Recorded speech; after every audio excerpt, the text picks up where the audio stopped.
C'est de rester toujours mobilisé justement parce que le dernier mot n'est pas encore trouvé. On est toujours à chercher la conversation, la communication, le point d'équilibre avec le gouvernement. On attend bien sûr la réponse du Conseil constitutionnel, certainement importante, mais on sait très bien qu'il faudra quand même rester encore réactif et on reste toujours sur le point de non-négociation sur la réforme.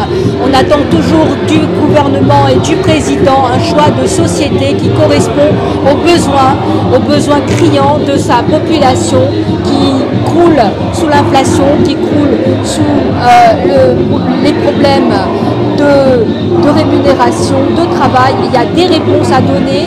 On n'est pas sur un sujet de travailler plus, on est surtout sur il faut régler les problèmes de société de la base. Donc le problème de la réforme, il faut la mettre de côté parce qu'on est fondamentalement face à d'autres problématiques qui touchent péniblement la société au plus profond d'elle-même. La question d'un choix de société, on sait très bien que derrière cette réforme, d'autres réformes vont arriver et là on sera toujours mobilisé parce qu'il est hors de question qu'on laisse notre président détruire le principe républicain, le principe où dans notre pays on devrait équilibrer le bien social, on devrait travailler, œuvrer pour que chacun y trouve du bien-être, du travail et une visibilité à long terme sur sa vie.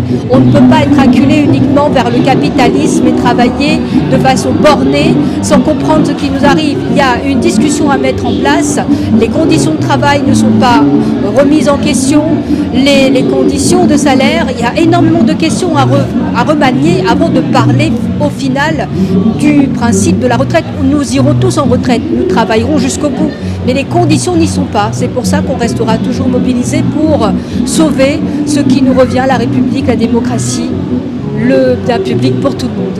Est-ce que vous pensez que la mobilisation peut durer encore longtemps? Parce qu'on sait que la détermination, elle ne faiblit pas, mais c'est vrai que la mobilisation du fait de perdre un salaire, on sait